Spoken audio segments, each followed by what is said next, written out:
The MG Trophy Championship is sponsored by College Motors, Rover MG specialists.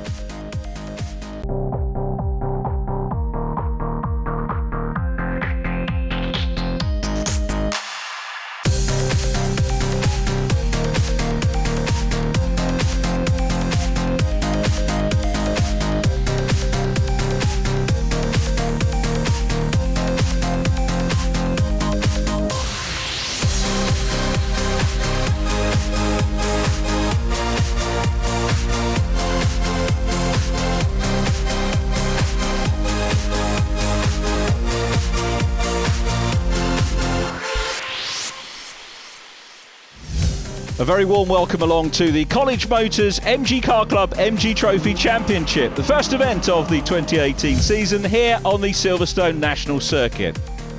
Jason Burgess, Paul Luty and Tyler Ballard were the winners for race number 1 in their respective classes. We like to catch up with all the gossip down in the paddock, and Barry's down there right now talking to Ollie Hood, who was third in the 170 class in race 1. Ollie, a fantastic start to the season. Now, you come out like a bull out of the gate there and didn't keep the pressure off those other guys at all. No, it's been absolutely fantastic for us. The first race of the season, second season in the championship. And yeah, we've got off to an absolute blinding start. We qualified 4th for both races. And race 1, we managed to finish 3rd, which is absolutely fantastic. You get the pressure on Mr Turnbull there and Mr Luty.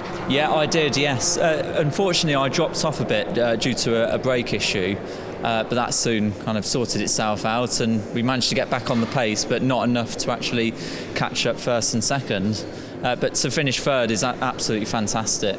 Beautiful livery on the machine, and I noticed there's a new title sponsor there for you in Purple Bricks, which is represented by Rob. Rob, how important is it for you to get your branding out there on the track and have a driver such as Ollie? Yeah, it's a great privilege to have such a fantastic driver, and we're very proud to sponsor him for this year and maybe for many years to come. Depending on how well he does. Right, he'll do very well. 3rd on his first race, we are ecstatic. For anyone that doesn't know, what is Purple Bricks? We are the Britain's largest branded estate agents in the country. And you're a motor racing fan? Absolutely, through and through. Petrol head just like Ollie. Ben Knowles, nice to see a new face coming to the grid there, and I believe this is a new season for you in the MG Trophy Championship. Yeah, it's my first season in the MG Trophy. Previously raced in Junior Saloon Car Championship back in 2014. Had a couple of years out and it's a first season back. What got you involved with the MG Trophy? Just the numbers more than anything else. It's a very big grid and very competitive as well, and that attracted me. I want to prove that I am the best and prove myself against the best. Now, you've not made life easy for yourself because the class that you've chosen is the largest and therefore the most competitive, probably. Yeah, people would think that the more powerful class would be the more competitive, but that's not the case. In my opinion, there's a lot of 170s on the grid, so it's just more competition, I think. Paul, last time out, some great racing there, the first race of the season, but second overall last year. Are we going for that top spot? Yeah, it's going to be technically easier this year, because although we have 3 classes, they're now only allowing Class A, the 190s, and Class B, the 170s, to actually fight for the title. The other thing is that the numbers are borderline for full points in the 190 class. So if you win in the 170 class in Class B, there's a good chance you'll get more points than the winner of Class A. So that will help too, potentially. So new, fresh drivers, one way or the other, have come in and ramping up the pressure a bit. Yeah, definitely. It's not going to be easy. Everybody's getting faster. And I've not really been working to do anything to the car. I'm going to have to get a finger out, I really am. Doug, there's never a dull moment with the MG Trophy Championship, and certainly race 1 proved to be the point. Yeah, you could call it a dull moment. Race 1 was very entertaining. All come together at Beckett's where there was a bit of a kerfuffle and I ended up going from 4th to being in the lead. A bit disappointed, had a bit of damage on the front from the first lap kerfuffle. Tracking was out by mile, steering wheel was like this, so yeah, I don't believe I probably couldn't have won the race, but hey ho, onwards and upwards. Race 2, we're hopefully not. It's going to be dry, but it's looking a bit ominous at the moment. Busy time for your team as well. Not only are you there doing all the busy stuff of the driving, but you're also prepping another car as well. Yeah, we're building a brand new 190 for people to rent if they want to, purely to try and get the 190s up a bit. Unfortunately, it was supposed to be here today, but we had an issue with it at Silverstone last weekend when it decided to blow up. which is a bit disappointing. But yeah, we're prepping cars. Hopefully James will be out again at MG Live. Yeah, we've got cars coming up. Paul Savage is coming back in the 190. So we're doing our bit for the championship. Dave, there's quite a few new drivers on the grid this season, and you're one of them. So how did you find the first race, which was last time out? Exciting, lots going on, lots to think about, not a lot of time to think about it, so it's all good though, lovely. Now, ex-motorbike racer, I believe, so how come you went from 2 wheels to 4? Just getting older now and you don't bounce so well, so it was time to put the slippers on. Matt, great to see you out for race 2 of this weekend. Now, you've changed classes this season, so how are you finding it? Another world, completely different car. It actually handles all right now, so it's good fun, holds on in the corners, so yeah, it's a lot better. So second place last time out on the first run, that's not bad at all. Yeah, we did all right. We gave Paul a good run for his money, which is all anyone can ask for really, so same again this one, hopefully, fingers crossed. Matthew Turnbull lines up alongside Paul Luthi. Luthi on Class Pole, Jason Burgess overall pole, and John Booth on the Class A160 pole position for this one. Doug Cole's got an onboard, he's 4th. Now remember, the pole side is the outside line here on the national circuit at Silverstone. You'll see how the cars line up in a minute as we look at Mike Harris and Richard Marsh. Mike was 14th in race number 1, Richard Marsh in 27th place. So a second bite of the cherry for them. And at the front of the grid you can see Jason Burgess on pole position, very much aimed at the apex of the first corner copse. Paul Luthi's wonderful camera, which is just swinging around to have a look at Matt Turnbull, who's alongside him, P2 on the grid, and could well give Paul a race here. Lights are on, out we go. It's a good start, everybody off the line. A little bit slow maybe for Andy Spencer, because Doug Cole coming through from the inside of row 2 in blue. The white, orange and blue car of Graham Ross to the outside line, side by side for the lead of the 170s as well. Rob O'Boyle in the green 139 car, busy chasing the 100 machine of David Stubbs, but it's Doug Cole who is in second position here from Graham Ross. The race leader is Jason Burgess, who doesn't check up this time as he did in race number 1. He won't thank me for the reminder, I'm sure. And also, significantly, Andy Spencer doesn't wind up in the gravel in race 2, so Andy Spencer's got a clear run, which is great, and everybody has made it through and onto the Wellington Straight for the first time, with Jason Burgess leading, Doug Cole second, Graham Ross next up, Andy Spencer side by side for the lead in the 170s, and Matthew Turnbull goes round the outside. Turnbull's got the lead, Paul Luthi will fight back. Oh, did they touch? That was incredibly close between the two. Luthi gives him space, Turnbull is over the bumpy rumble strips on the inside, and Paul Luthi gets a very good run out of Brooklands, reclaims the lead in the yellow and black car. Turnbull down to second, Adam Jackson chasing hard, then it's Ollie Hood. Following Ollie Hood we've got Ryan Firth in the mix as well. Keep your eyes open for the similar livery of Andy Firth too. And the leaders, the great big gaggle of yellow sun strips, which indicates that that's the biggest class racing here, not the biggest engine size. The colour of the sun strips gets warmer as you go up, starting with the white 160s, the standard cars, and then the modified cars or the enhanced power cars. Yellow for the 170 brake horsepower, and we get a little bit warmer with that nice orange colour for the 190s, just so you know what cars you're watching. And it really is clear for the spectators here at Silverstone, and we're back at Silverstone later in the year for MG Live, which you heard Doug Cole talking about, and that's the first weekend of June, so it's a big festival and celebration of all things MG. Wonderful displays, cars, loads of family entertainment, loads to see and do. Terrific value for money as Doug Cole, the man we were talking about, spins. Now is he going to get fired up and going again? There's a whole host of cars going past Cole. Has he got a mechanical problem, I wonder? So Cole is stationary. Is it going to be curtains for Cole? Paul Luthi leading his class. Doug gets it fired up. I did wonder if he'd go pit bound, but he's not. He's back on track. Samuel Johnston chasing John Booth. Booth leader in the 160 class. A great race with Tyler Ballard in race number 1. Place swapping throughout the race, which was absolutely great to see, and Booth leading the class on this one as Cole now needs to try and recover his position. I guess the good thing for Doug's point of view is there aren't that many cars in the 190s, so we saw Andy Spencer coming through the field in race number 1, albeit a lap down. Doug is still on the lead lap, so he might be able to make some overall positions up and possibly get in the mix with some of these 190 boys out front, but it's going to be a tall order for him. Andy Spencer chasing Graham Ross, who is in second place now. So Ross busy chasing Jason Burgess, but Burgess doing well here, stretching his legs and building a lead. That's a good, healthy MG lead, believe you me, at this very early stage of the race here on the national circuit at Silverstone. Ross second, then it's Andy Spencer in third place.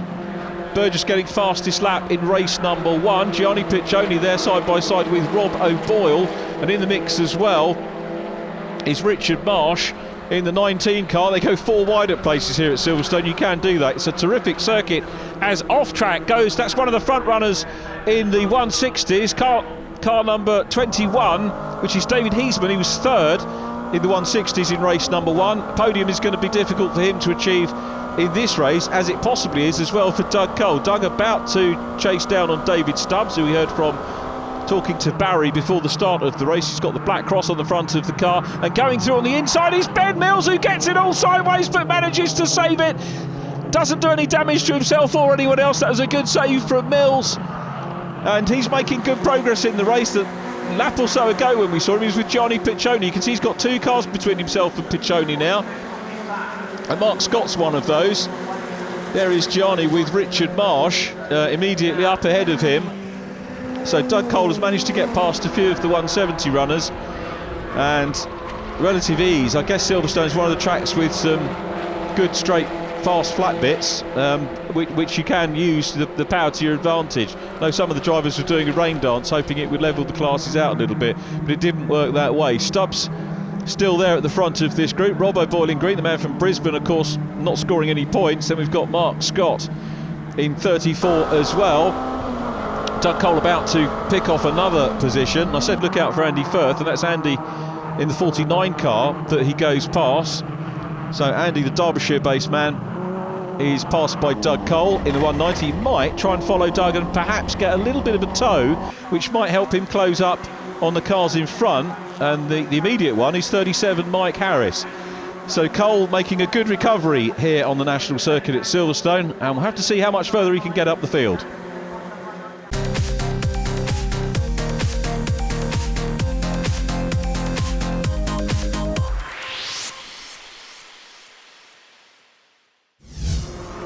Well, the Class B racing absolutely superb. The man we heard from at the start of the programme, Ben Mills, going past 139, getting it all sideways. Rob O'Boyle, come a long way to do that, but he kept it all on, doesn't interfere with anybody ultimately, and the swarm of cars go past. David Stubbs at the head of back group. The battle for the lead of Class C, the 160s, headed by car number 50, John Booth, former champion John Gill immediately behind the man from Wolverhampton. Those two having a ding-dong. I tell you what, I bet John Booth wishes that it was straightforward, although he want to be in a race because Gill goes down the inside line but runs wide on the switchback now.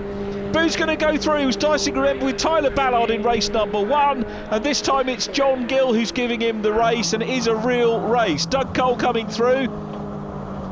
Doug working hard. As you can see, the 2 cars in front, those 2, the leaders of the 170s. So Cole about to pass Matt Turnbull, which he does on the inside line. I'm hoping the guys will probably realise he's there. They'll see it as another reason for the orange sunstrip, not just for officials and spectators, but fellow competitors as well. Paul Luty and Matthew Turnbull see him. He's through. Side by side here, Mark Scott with Ben Mills on the outside line. Gianni Piccioni, another driver who came through the 160 ranks.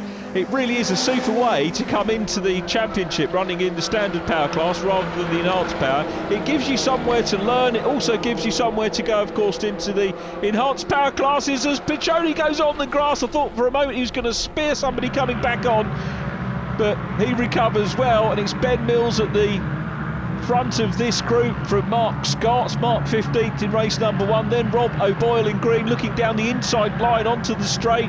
3 wide here. So one of the great things about Silverstone, provides some really great racing. And Doug Cole slowing. Cole is now coming into pit lane, surely. Yes, he is. He turns into pit lane. It is curtains for Cole as Paul Luty continues to lead the 170 battle. Matt Turnbull being chased in turn by Adam Jackson, and such a shame to see Doug Cole out of the race. He was making very good progress. He was nearly at the point where he could try and close in on the top 3 190 drivers.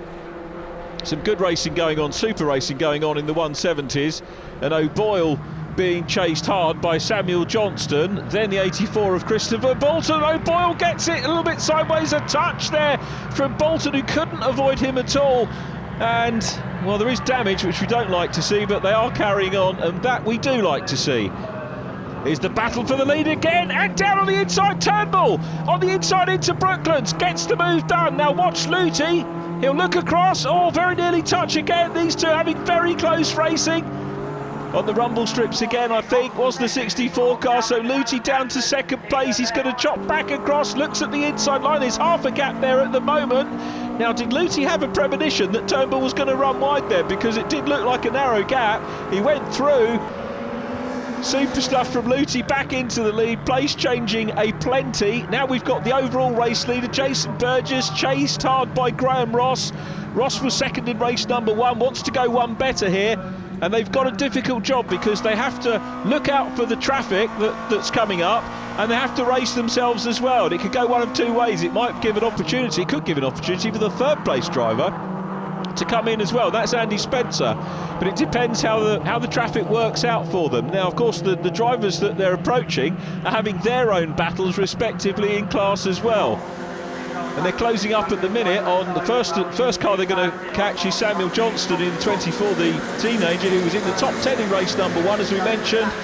Now, which way is Jason Burgess going to go? He's going to the outside line. He's going through in between both of them. Amazing stuff from Burgess, who goes through, and you can see the extra time that's brought him over Ross, who takes the inside of both drivers. And neither of those two were doing anything wrong, in my opinion. Paul Luty coming under pressure again. What a wonderful battle we're having at the head of the 170 class.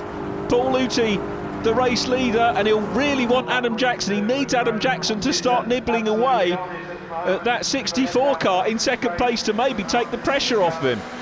Ryan Firth is next, then Tom Butler in the 55. These two battling over fourth place in the 170s. Cross the line again, Jackson is on the case now. Adam Jackson goes to the outside line into Copps, tucks back in, grabs the apex there. He'll see if he can get a run down into Maggots and maybe make a move, and this may well possibly free up the 69 car of Paul Luty to start to get away. See the Beckett's corner in the distance, that's where our camera is. They turn in now.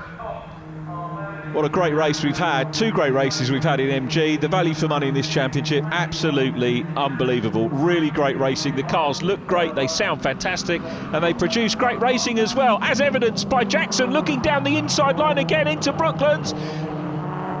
Lifting a wheel there is Matthew Turnbull, and he holds on to it. He's really making Jackson work hard. Really, the blue and yellow car getting a good old workout here. Runs a little bit wider. He's going to be going for a bit more momentum. Behind them, we've still got Firth and Butler dicing hard as we head in you can see the blue flags going out for the traffic for the race leaders who still want to go through. They are catching battles here and there.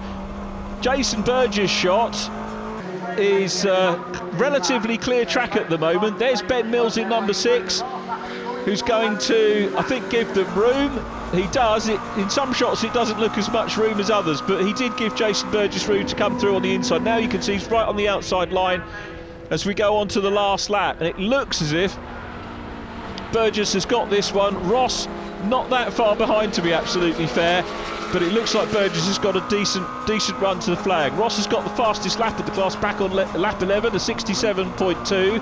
Adam Jackson fastest in the 170s, 69.8, and John Booth fastest in the 160 class, 113.294. So they're your pace setters in this one, but I tell you what, Ross has closed up again.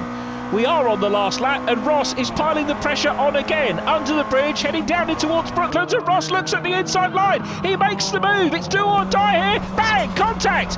They touch mirrors, and it's Ross that ends up the worse off for that. He had to have a go. Now, is he going to lose a place to Andy Spencer? I think he's recovered okay. Burgess kept his composure throughout that and kept the lead more significantly. Jason Burgess is going to take the win here, 2 out of 2. A double for Jason Burgess, who'll probably have a double in the bar tonight as well to celebrate. He takes it. Great start to the season for him. Graham Ross is second. Third place, not too far behind Graham, is Andy Spencer. So Spencer gets the podium after these problems in race 1. And here come the 170s. Turnbull and Jackson dicing for second place behind the race leader, Paul Luty. Luty en route to a double as well. There is Paul, he has had to fight for this win, and Matthew Turnbull fighting at the moment for second place with Adam Jackson. A good run going on behind them with Tom Butler and Ryan Firth. Luty takes the checkered flag, Turnbull second, Jackson third, side by side for fourth place in class, Ryan Firth from Tom Butler, then Jack Roberts across the line. Wonderful race, the 160s won by John Booth from John Gill and Joseph Delgado getting on the podium. There's the winner of the 160s. John Booth in car number 50 from former champion John Gill. What a super day's racing we've had. Burgess from Ross and Spencer, Paul Luty next, Matthew Turnbull and Adam Jackson, Ryan Firth 7th from Tom Butler, then Jack Roberts and Ollie Hood in 10th place, Ollie taking 7th in class. Andy Firth was next, then Patrick Booth and Richard Marsh, Mike Harris and Ben Mills, Mark Scott, Gianni Piccioni, Rob O'Boyle in 18th place from James Blake and Samuel Johnston. Christopher Bolton was in 21st. Then the Class C 160s won by John Booth from John Gill, Joseph Delgado next, then Ray Ferguson and David Heisman. Non-finishes David Stubbs, Doug Cole and Tyler Ballard. Jason, 2 out of 2. What a great weekend. Well, yeah, I couldn't have asked for more. 2 poles and 2 victories. They were hard. They weren't. The competition don't make it easy. I had a better start in the second race. I got off the line really well. Yeah, it's actually hard being out the front for the whole race. You got the pressure of the people behind, which wasn't too bad until I got into the traffic, and then it starts to play a big part in it. But yeah, it's good fun. Some good close racing. Last couple of corners, that was a bit of a twitchy moment. Yeah, Graham Ross certainly started to put me under pressure. Couple of bold moves, should we say. I wasn't going to make it easy for him to come past me towards the last lap. I thought I'd lost it as we made contact, but managed to hold on. I knew it was the last lap, so I thought, well, I've got to just hang on to this for victory. Wow, what a weekend. That second race was really good. It was just all action. I really enjoyed that. Not really any great sort of coming togethers or problems like there was in the first one, so it was a far sweeter race. I really enjoyed that. It was good. Little battle scars, one would say, and it's mostly cosmetic, which is not going to help you, a good lady.